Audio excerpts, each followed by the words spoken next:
नमस्कार दोस्तों, आपका स्वागत है आज के मुख्य समाचारों में। दोस्तों, आज देश भर से कई बड़ी न्यूज़ निकल कर आ रही है। सभी बड़ी खबरों के बारे में एक एक करके विस्तार से आपको बताएंगे।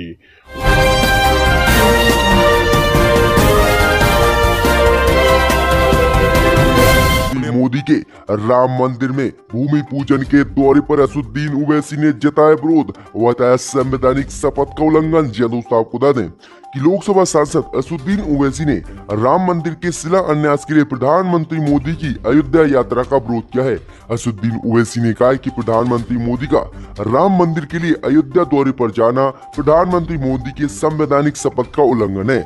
आगे असदुद्दीन ओवैसी ने कहा कि देश के संविधान का अहम हिस्सा धर्मनिरपेक्षता है, लेकिन प्रधानमंत्री मोदी राम मंदिर का शिलान्यास करके इसका उल्लंघन कर रहे हैं। आगे असदुद्दीन ओवैसी ने कहा कि हम इस बात को नहीं भूल सकते कि बाबरी मस्जिद 400 सालों से अयोध्या में खड़ी थी, लेकिन 1992 में इस मस्जिद को एक आपराधिक भीड़ ने ढा दिया और आज तक इनके खिलाफ कार्रवाई नहीं की गई। आगे आपको बता दें कि अगले महीने 5 अगस्त को राम मंदिर के भूमि पूजन कार्यक्रम होना है और इस कार्यक्रम में प्रधानमंत्री मोदी भी शामिल होंगे।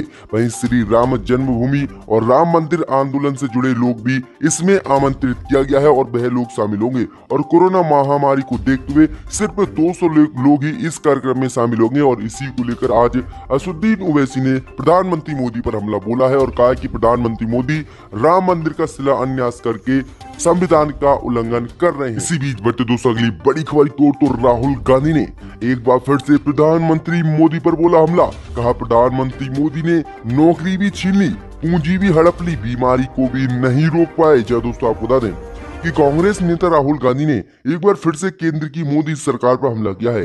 राहुल गांधी ने इस बार प्रधानमंत्री मोदी पर निशाना साधते हुए ट्वीट किया और कहा कि प्रधानमंत्री मोदी ने कोरोना महामारी में हमारी नौकरी छीन ली, बीमारी को भी नहीं रोक पाए और जो हमारी पूंजी बैंकों में जमा थी उसको भी हड़प लिया। और प्रधानमंत्री मोदी किस तरह से देश को बर्बादी के रास्ते पर लिए जा रहे हैं। भाई आगे उन्होंने कहा कि प्रधानमंत्री मोदी वो शानदार झूठे सपने दिखाते हैं जिसे पूरा करना हमारे क्या प्रधानमंत्री मोदी की भी बस की बात नहीं है। तो प्रधानमंत्री मोदी पर यह काफी बड़ा हमला राहुल गांधी ने एक बार फिर से बोला है और कहा कि प्रधानमंत्री मोदी से कोरोना भी नहीं रुका और देश भी बर्बाद कर दिया। और आज प्रधानमंत्री मोदी हर चीज, हर सरकारी चीज को बेचने पर तुले हुए। तो ये काफी बड़ा हमला राहुल गांधी ने बोला है प्रधानमंत्री मोदी पर। इसी बीच बढ़ते दोस्तों अगली बड़ी खबर की ओर तो उत्तर प्रदेश की योगी सरकार ने बकरा ईद को लेकर जारी की आज एडवाइजरी।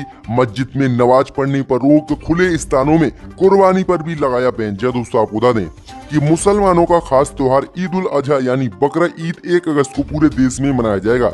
वहीं मुस्लिम समुदाय इस मौके पर जानवरों की कुर्बानी करते हैं। इसे देखते हुए डीजीपी व योगी सरकार ने नए दिशा निर्देश जारी कर दिए हैं कि बकरा ईद पर मस्जिदों में नमाज पढ़ने पर योगी सरकार ने रोक लगा दी है। इस बार भी घरों में ही नमाज अदा की जाएगी। इसके साथ ही खुले स्थानों पर भी कुर्बानी करने से योगी सरकार ने रोक लगा दी है और कहा है कि कोई भी व्यक्ति जो है खुले में कुर्बानी ना करे और किसी के घर के बाहर खून ना बहाए। तो काफी बड़े अपडेट जो है योगी सरकार ने नई गाइडलाइन में जारी की है। भाई आपको बता दें कि गैर मुस्लिम क्षेत्रों में खुले में मांस ले जाने पर भी योगी सरकार ने रोक लगा दी है। तो ये काफी बड़ी अपडेट है कि उत्तर प्रदेश की योगी सरकार किस तरह से त्योहार मनाने को लेकर भी नई एडवाइजरी जारी करती है। वहीं आपको बता दें कि पश्चिम बंगाल सरकार ने भी एक नई एडवाइजरी जारी की है, लेकिन वहां पर ईद के दिन किसी भी रूप से ना लॉकडाउन रहेगा और ना ही किसी चीज पर प्रतिबंध रहेगा और पूर्ण रूप से स्वतंत्रता रूप से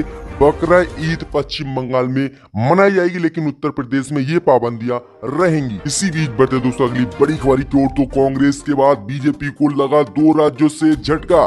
2 राज्यों में बीजेपी की गिर सकती है सरकार, बनेगी कांग्रेस की सरकार। जी दोस्तों आपको बता दें ये काफी बड़ा झटका कांग्रेस के बाद अब बीजेपी को खुद ही लगने वाला है कि उत्तर पूर्व के 2 राज्यों में भाजपा में बगावत के सुर सुनाई दे रहे हैं। ये दोनों राज्य हैं मणिपुर और नागालैंड।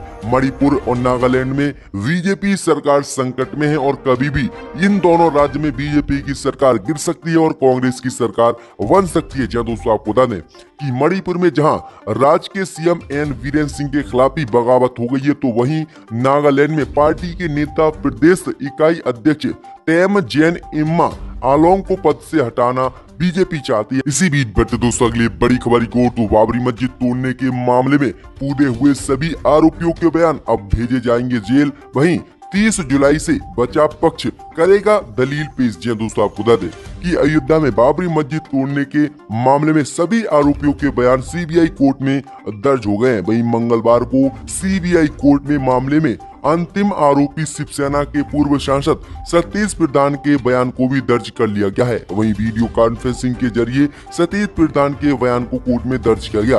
वहीं सीआरपीसी की 313 धारा के तहत ये बयान दर्ज हुए। अब मामले में 30 जुलाई से बचाव पक्ष अपनी सफाई पेश करेगा। वहीं आपको बता दें कि मामला एक आरोपी ओम प्रकाश पांडे के फरार घोषित होने के कारण उन्हें छोड़कर सभी आरोपियों के बयान दर्ज हो गए। वहीं आपको बता दें कि बाबरी मस्जिद को तोड़ने के मामले में 30 से अधिक बीजेपी नेता और कार्यसेवक शामिल थे, जिन सभी का जो है बयान कोर्ट ने दर्ज कर